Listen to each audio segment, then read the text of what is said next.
Coordinates locked. Location: Roanoke Island, North Carolina, North America. Year: circa 1590. History is a collection of stories, but some stories are not concluded. They simply stop. They leave behind a void, a silent, unanswered question mark on the atlas of time. In the late 16th century, over 100 English men, women, and children attempted to carve a life from this new world. 3 years later, a supply mission found their settlement dismantled and utterly abandoned. No bodies, no signs of a struggle, only a single cryptic word carved into a wooden post. This chronicle is a speculative reconstruction, drawn from the emotional residue of that final silent summer. A journey into a mystery that has haunted the continent for over 4 centuries. Accessing Chronicle, the Croatoan melody.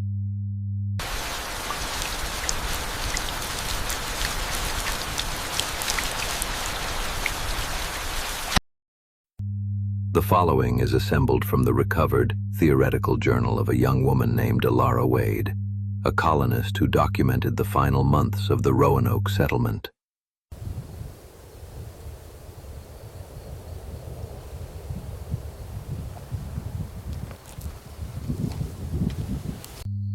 April 1589. We have survived another winter. The sickness that took so many is gone with the frost. Governor White is long overdue, but our stores are adequate. Thomas, my brother, says his new fishing weir will keep us fed until the supply ships arrive. The palisade is strong, the fields are planted. There is a sense of permanence at last. We have built a town here, at the edge of the world, a tiny England, defiant against the vast green wilderness. We are settlers, we are survivors. May 1589. Something is amiss. It began with the children, little Virginia Dare and the others. They play near the edge of the woods, and they speak of music. A tune, they say, like a flute made of reeds and wind. No one else can hear it. We scold them for wandering near the trees, tell them tales of beasts in the shadows, but they do not seem afraid. They seem enchanted. June 1589. John Chapman is gone. He was on watch at the western palisade last night. His musket was found leaning against the post, still loaded, his pack untouched. The gate was barred from the inside.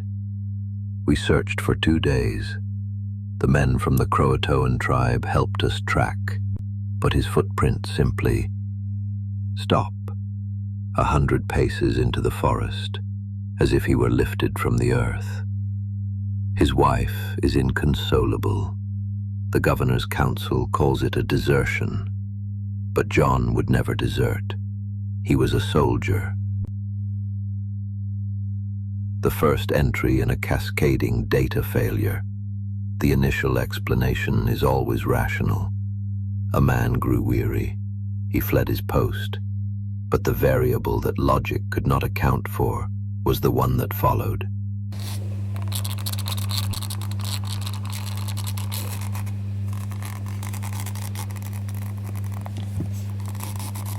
July 1589. 4 more are gone. 2 families from the northern end of the settlement, the Allens and the Coopers. They vanished in the night, leaving their doors unbarred, their supper plates still on the table. The children's toys lay scattered on the floor. It is as if they simply stood up from their lives and walked away. The panic has begun to set in. We hold prayer meetings every night now, but the words feel hollow against the pressing silence of the woods. The children speak of the melody more often. They say it is louder now. Some of the adults confess to hearing it too, a faint, sweet sound on the edge of the wind. I strain my ears but hear nothing. I tell myself it is a sickness of the mind, born of fear and isolation.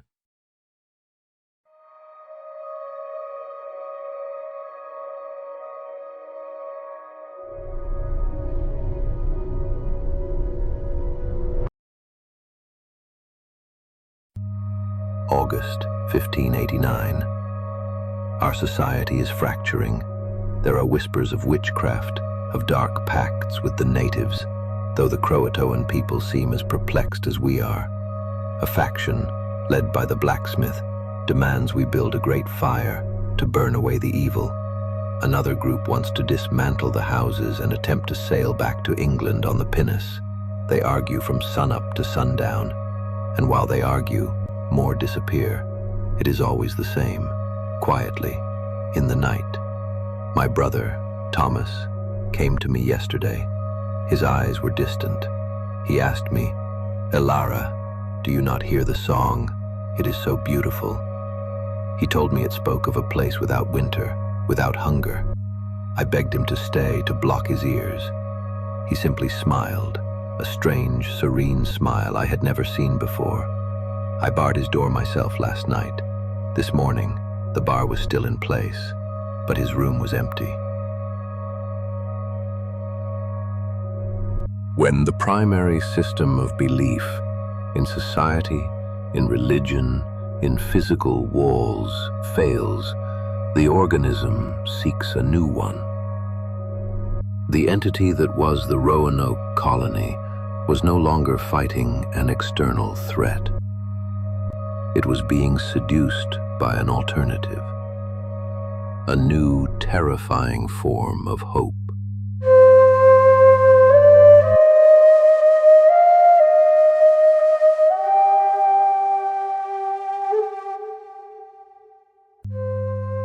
September 1589. There are less than 20 of us left now. The arguments have stopped. The fear is gone. It has been replaced by a kind of understanding. The melody is no longer a secret. We all hear it now. It is not a sickness. It is a promise. It is the voice of this land, this ancient, patient, green world. It does not want to harm us. It wants to welcome us, to make us part of its fabric. We are not vanishing. We are being called. The blacksmith, once so full of fire and rage, spent all of yesterday carving a single word into the main post of the palisade. We all agreed it was the right thing to do. It is not a warning for Governor White. It is a message, an explanation, a destination. This is where we have gone. Final entry. The melody is loudest for me now. It is coming from the trees, from the shore, from my own heart. It is the most beautiful sound I have ever known. My pen feels heavy. There is no more need for words. I am the last one left to write, but I am not the last to leave. I will go now. I will walk into the woods, and I will take the hand that is offered to me. We are not lost. We are home.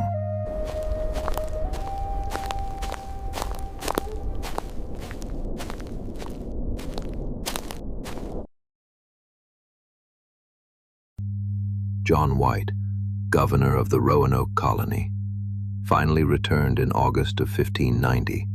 He found the settlement abandoned.